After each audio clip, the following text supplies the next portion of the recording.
শুরুতে 2092 সালের সময় দেখা যায়, যখন পৃথিবীর অবস্থা অনেক খারাপ হয়ে গিয়েছে। পৃথিবীতে থাকা সমস্ত গাছপালা এক এক করে মারা যাচ্ছে। পুরো পৃথিবী এখন বালুময় মরুভূমিতে পরিণত হয়েছে, যার ফলে পৃথিবী থেকে প্রাণের অস্তিত্ব চলে যেতে থাকে। যার পরে মাল্টি বিলিয়নিয়াররা মিলে ইউটিএস কর্পোরেশন তৈরি করে, আর তারা স্পেসের মধ্যে একটা আনকমন বিউটিফুল স্পেস স্টেশন বানায়, যেখানে তাদের বাছাই করে কিছু মানুষদের রাখা হয়। এছাড়াও এখানে রয়েছে ইউটিএস কর্পোরেশনের রেসিডেন্সিয়াল ডিস্ট্রিক্ট। ইন্টারেস্টিং ব্যাপার হচ্ছে, তারা এটাকে পৃথিবীর মতো একটা ডোম তৈরি করেছে, যেটার ভেতর রয়েছে সবুজ শ্যামল গাছপালা, অনেক নদ নদী এবং পশু পাখি ইত্যাদি। আর এইসব কিছু একজনের জন্যই হয়েছে, আর সে হচ্ছে ইউটিএস এর হেড জেমস সালিভান। এখানে কিছু রিপোর্টার সালিভানের সাথে দেখা করতে আসে তার পরবর্তী প্রজেক্ট অর্থাৎ মার্চ প্রজেক্টের তথ্য নিতে। সালিভান তাদের বলে সে মঙ্গল গ্রহে একটা টেকনোলজি ব্যবহার করে সেটাকে একটা গ্রিন প্ল্যানেটে বদলে দিয়েছে। সেখানে মানুষরা নিশ্চিন্তে শ্বাস নিতে পারবে, শীঘ্রই সব মানুষরা সেখানে শিফট হতে পারবে, আর আগামী 4 দিনের মধ্যে তারা একটা অ্যানাউন্সমেন্ট করবে। জেমসের কথা শুনে জানা যায় সে মানুষদের উপর রেগেছিল, কারণ তার অনুযায়ী মানুষরা পৃথিবীর এবং প্রকৃতির অনেক বড় ক্ষতি করেছে। পরিবেশ দূষণ, গাছ কাটা ইত্যাদি এসব করার কারণে আজ পৃথিবী ধ্বংসের পথে। আর এই জন্য সে কিছু বাছাই করে মানুষকে তার এই মহাকাশ স্টেশনে এনেছে, আর 90% লোক এখনো পৃথিবীতে বসবাস করছে।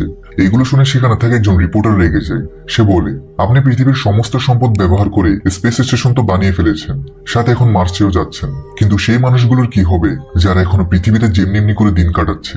আপনাদের তাদের ব্যাপারেও ভাবা উচিত। এরপর আমরা মহাকাশে স্পেস স্টেশনের পাশে থাকা বিভিন্ন স্যাটেলাইটের ধ্বংসাবশেষ দেখতে পাই, যেগুলো এদিক ওদিক ময়লা আবর্জনার মতো পড়ে রয়েছিল। আর এই আবর্জনাগুলো পরিষ্কার করে স্পেস সুইপাররা। এখানে আমরা স্পেস সুইপারের একটি গ্রুপ দেখতে পাই, যাদের মধ্যে 4 মেম্বার রয়েছে। ক্যাপ্টেন জেং তাদের লিড করে, দ্বিতীয় মেম্বার হচ্ছে তাইহু, তৃতীয় মেম্বার হচ্ছে টাইগার পার্ক, আর চতুর্থ নম্বরে বব, যে কিনা একজন ফিমেল রোবট। এই 4 জন কোনোভাবে নিজেদের জীবিকা অর্জন করছিল, কিন্তু তার অনেক টাকা কামাতে চায়। এখন একদিনে এই ক্রু মেম্বাররা কন্টেনার পরিষ্কার করার সময় একটা ছোট বাচ্চাকে সেখানে দেখতে পায়। তারা বাচ্চাকে শিপে নিয়ে আসে। বাচ্চাটার নাম ছিল দোথরি। এরা প্রথমে তাকে ইউটিএস সিটিজেন মনে করে, তবে কিছুক্ষণ পর তারা একটা খবর দেখতে পায়, যেখানে তার মতো দেখতে একটা মেয়েকে, যে আসলে রোবট ছিল, তাকে টেররিস্টরা অ্যান্ড্রয়েড বোম হিসেবে ব্যবহার করেছে, যার কারণে একটি জায়গায় 100 জনের মৃত্যু হয়ে যায়। এখন এটা দেখে তারা খুব ভয় পেয়ে যায়, কারণ দোথরি একজন রোবট যার ভেতর হাইড্রোজেন বোম ইনস্টল করা হয়েছে, যেটা যে কোনো সময় ব্লাস্ট হতে পারে। এটাতে সব মেম্বার ভয় পেতে থাকে। তাইহু তার ব্যাগ থেকে একটা স্যাটেলাইট ফোন পায়, আর এই ফোন থেকে ডাক্তার ক্যাং নামের এক ব্যক্তিকে অনেক কল করা হয়েছে। এখানে দোথরি মূলত একটা এআই ছিল, যার কিনা ছিল বিশেষ কিছু পাওয়ার। আমরা দেখতে পাই সে স্পেসশিপের মধ্যে একটা মৃতপ্রায় গাছকে দেখে এবং নিজের পাওয়ার ব্যবহার করে সেটাকে আবার জীবিত করে দেয়। তাইহু সবাইকে বলে, ব্ল্যাক ফক্স নামক একটা টেররিস্ট অর্গানাইজেশন দোথরির পেছনে পড়েছে, আমরা বরং তাদেরকে কল করি এবং দোথরির বিনিময়ে $2 মিলিয়ন তাদের কাছ থেকে দাবি করি। এতে আমাদের টাকার সমস্যাটাও সমাধান হয়ে যাবে। এই কথায় সবাই রাজি হয় এবং তারপর তারা সেই স্যাটেলাইট ফোনটি ব্যবহার করে ডক্টর ক্যাং নামক সেই ব্যক্তিকে কল করে। ডক্টর ক্যাং দোথরির বিনিময়ে $2 মিলিয়ন দিতে রাজি হয়ে যায়। সে তাদেরকে বলে দোথরিকে নিয়ে একটি ক্লাবে এসে পড়তে, কিন্তু এই কলটা হ্যাক হয়ে যায়, যার কারণে সালিভান তাদের মধ্যে হওয়া সকল কথা জেনে যায়। এখন তারা দোথরিকে নিয়ে যখন ক্লাবে আসে, তখন দোথরিকে দেখে উপস্থিত সকলে ভয় পেয়ে যায়, কেননা দোথরির ভেতরে থাকা বোম সম্পর্কে তারা সকলে জানতো। এদিকে সালিভানের টিমও সেখানে এসে পড়ে দোথরিকে ধরতে এবং দোথরির কিডন্যাপারদের মারতে।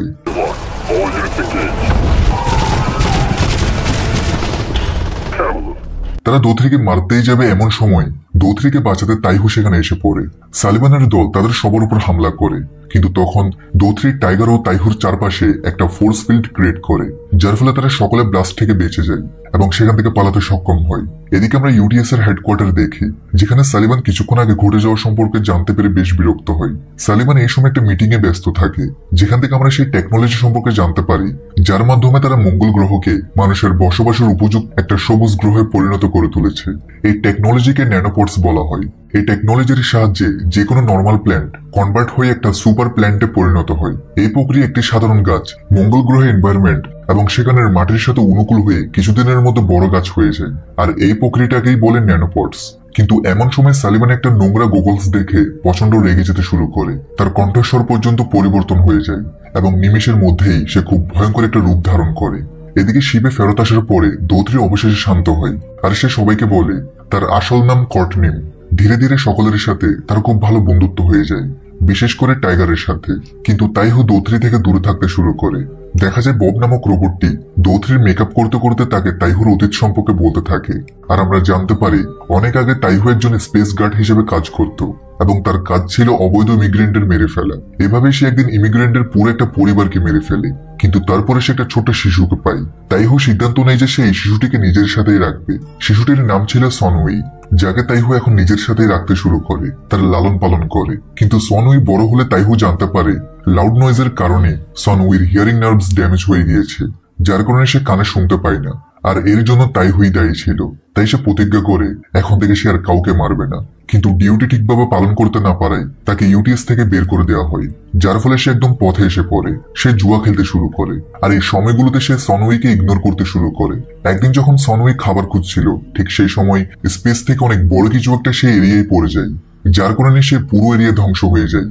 তাইহু সেই সময় একটা শিপের ভেতরে ছিল, যার ফলে সে বেঁচে যায়। কিন্তু তার চোখের সামনে তার ছোট্ট সনউই স্পেসের মধ্যে কোথাও যেন হারিয়ে যায়। এরপরে তাইহু সনউইকে খোঁজার জন্য স্পেসে লস্ট অ্যান্ড ফাউন্ড অর্গানাইজেশনের সাথে কথা বলে। কিন্তু তাইহুর কাছে তাৎক্ষণিক কোনো টাকা না থাকায় অর্গানাইজেশনটি তাইহুকে 3 বছরের সময় দেয় অর্থ জোগাড় করার জন্য। 3 বছর পরে তারা সনউইকে খোঁজার অভিযান শেষ করে জানাবে যে তারা সনউইকে পেয়েছে কিনা, এবং সনউই যেখানে থাকুক না কেন তাকে তাইহুকে দিয়ে দেওয়া হবে বা আবর্জনার সাথে কোথাও ফেলে দেওয়া হবে। আর এটাই ছিল তাইহুর কাহিনী। এই কারণে তাইহুর অনেক টাকা প্রয়োজন, আর এই জন্যই সে দৌত্রির সাথে কোন রকম বন্ডিং করতে চাইছে না। ভিডিওতে ফিরে আসছি, তার আগে বলে দিই তোমরা যারা মুভি লাভার আছো এবং এই ধরনের সুন্দর সুন্দর মুভি সিরিজ গুলো আরো দেখতে চাও, তাহলে নেটফ্লিক্সে দেখতে পারো। পরের দৃশ্যে আমরা সালিবানের অফিস দেখতে পাই, যেখানে সালিবান সেই রিপোর্টারকে বন্দি করে রেখেছিল। আমরা সালিবানের অতীত সম্পর্কে জানতে পারি যে যখন সে 6 বছরের ছিল তখন একটা টেররিস্ট অর্গানাইজেশন তার পুরো পরিবারকে মেরে ফেলে। আর সেই থেকেই সালিবানের ইচ্ছা ছিল আরো বেটার একটা পৃথিবী তৈরি করা, যেখানে সবকিছুর নিয়ন্ত্রণ থাকবে তারই হাতে। আর এটাও জানা যায় এনভায়রনমেন্ট, পৃথিবী কিংবা মঙ্গল গ্রহ, এই কোনো কিছুরই আসলে সালিবানের কোনো পরোয়া ছিল না। এমনকি সে পৃথিবীর রিসোর্স গুলো ব্যবহার করেই মহাকাশে স্পেস স্টেশন বানিয়েছে। আর এরপরে সেই রিপোর্টারকেও মেরে ফেলা হয়। এরপরে দেখা যায় তাদের শিপের ভেতর বাহির থেকে কেউ এসে দৌত্রিকে কিডন্যাপ করার চেষ্টা করে, কিন্তু টাইগার এবং তাইহু তাদের ধরে ফেলে। এই লোকটির নাম ছিল করুং, যে কিনা ছিল ব্ল্যাক ফক্স নামক সেই টেররিস্ট অর্গানাইজেশনের একজন সদস্য। আর এখানে একটা ইন্টারেস্টিং পার্ট রিভিল হয়, তা হচ্ছে করুং সবাইকে বলে দৌত্রি আসলে কোনো এআই নয়, বরং দৌত্রি একজন মানুষ। দৌত্রি হচ্ছে ন্যানোবায়োটিক সায়েন্টিস্ট ডক্টর ক্যাং এর মেয়ে। দৌত্রি জন্মগতভাবে একটা বিশেষ রোগে আক্রান্ত, যার কারণে সে না কথা বলতে পারতো না চলতে পারতো। তাই ডাক্তার ক্যাং তার শরীরে ন্যানোপোর্টস ইনজেক্ট করে দেয়। এতে করে দৌত্রি সম্পূর্ণরূপে সুস্থ তো হয়ে যায়, কিন্তু তার শরীরে বিশেষ কিছু পাওয়ার এসে পড়ে। ফলে সে অন্যান্য ন্যানোপোর্টসের সাথে যোগাযোগ করতে পারে, অনেক কিছুই সে নিয়ন্ত্রণ করতে পারে। কিন্তু যখন সালিবানের কানে কথা গেল, তখন সে দৌত্রিকে ব্যবহার করে পৃথিবীকে বাদ দিয়ে পুরো মঙ্গল গ্রহকে গ্রিন প্ল্যানেটে রূপান্তর করে দেয়। সে আরো বলে ব্ল্যাক ফক্স কোনো টেররিস্ট গ্রুপ নয়, বরং এনভায়রনমেন্ট গ্রুপ।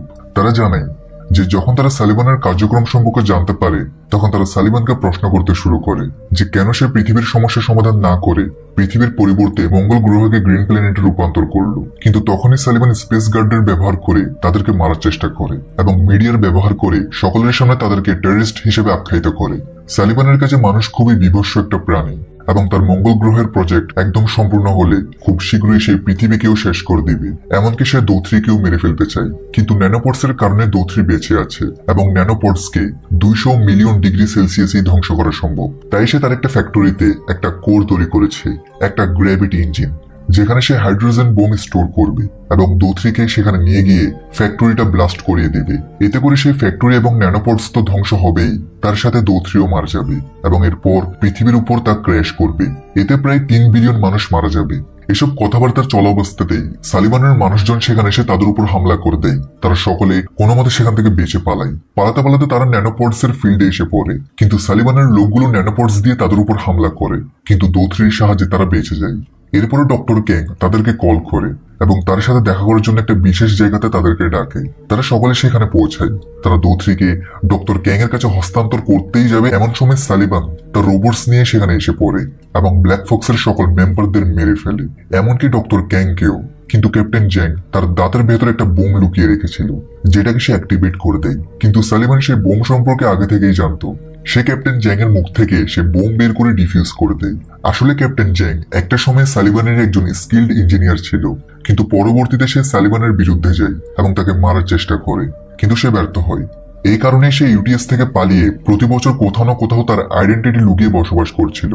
সালিমান তাইহুর সাথে একটা চুক্তি করে। সে বলে সে তাইহুকে $2 মিলিয়ন দিতে রাজি, কিন্তু এর পরিবর্তে তাকে দোথরিকে দিয়ে দিতে হবে। তাইহু তার সন্তানকে বাঁচাতে মরিয়া ছিল, তাই ইচ্ছা না থাকা সত্ত্বেও সে দোথরিকে সালিবানের কাছে দিয়ে দিতে বাধ্য হয়। তারপর সালিবান দোথরিকে নিয়ে সেখান থেকে চলে যায়, কিন্তু এই টাকা ক্যাপ্টেন জেং, টাইগার এবং বব নিতে রাজি নয়, কেননা তারা যে কোনো মূল্যে দোথরিকে বাঁচাতে চাচ্ছিল। এই কথা শুনে তাইহু সেই টাকা নিয়ে সেখান থেকে চলে যায় এবং লস্ট অ্যান্ড ফাউন্ডে গিয়ে সেই টাকাগুলো দিয়ে দেয়।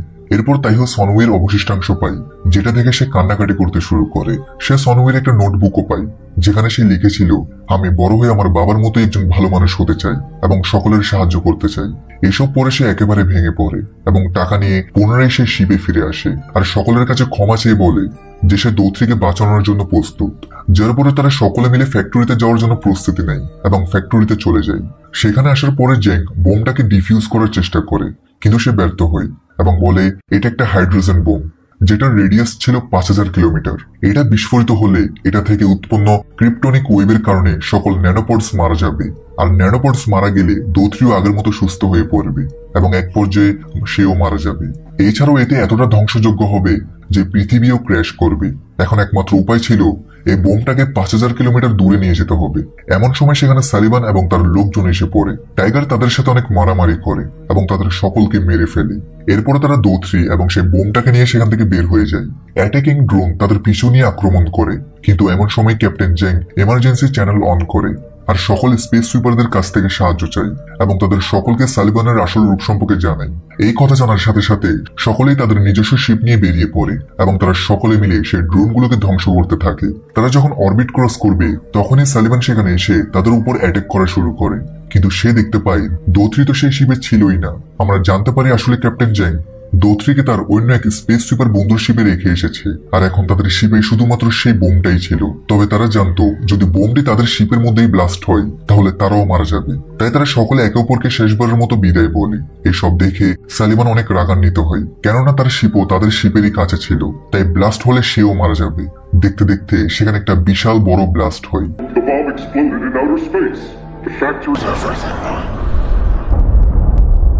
এবং সে ব্লাস্টে সালিবান মারা যায়। দোথরি এবং ন্যানোপডস যেহেতু অনেক দূরে ছিল তাই তারা বেঁচে যায়, আর এই সময় দোথরি ন্যানোপডস ব্যবহার করে সেই 4 জনকে বাঁচিয়ে ফেলে। শেষে আমরা দেখতে পারি বব রোবট, যে কিনা মূলত একটা ফিমেল রোবট ছিল, সে মেয়েদের সিনথেটিক্স স্কিন নিজের শরীরে লাগিয়ে নেয়, যার কারণে তাকে অনেক সুন্দর দেখাচ্ছিল। এদিকে তারা 4 জন একটা নতুন শিপ কিনে। क्यों पहचाना नहीं? Averted what could have been a mega disaster till he suffered. हमारे इलाके में घुसे कैसे? Engine start करो। এরপর দেখা যায় দোথরিও মাঝে মধ্যে পৃথিবীতে যে গাছপালাকে জীবিত করত, যার কারণে আস্তে আস্তে পৃথিবীর এনভায়রনমেন্ট ভালো হতে শুরু করে। পুরোটা সময় আমাদের লাগছিল তাইহু নিজের মেয়ের সন্ধানেই ছিল, অর্থাৎ সনয়ের সন্ধানে, কিন্তু সনই আসলে সে অ্যাক্সিডেন্টেই মারা গিয়েছিল। তাই তাইহু কেবল তার মেয়ের অবশিষ্টাংশটুকুর সন্ধানেই ছিল, যেন সে তাকে শেষবারের মতো একবার দেখতে পারে, আর এই জন্যই সে টাকা জোগাড় করছিল। এরপর আমরা দেখি উন্নত প্রযুক্তি ব্যবহার করে তাইহু দোথরির সাহায্যে তার মেয়ের একটা রিফ্লেকশন তৈরি করে, যার কারণে সে তার মেয়েকে শেষবারের মতো গুড বাই বলার সুযোগ পায় এবং এর মধ্যে দিয়ে মুভিটি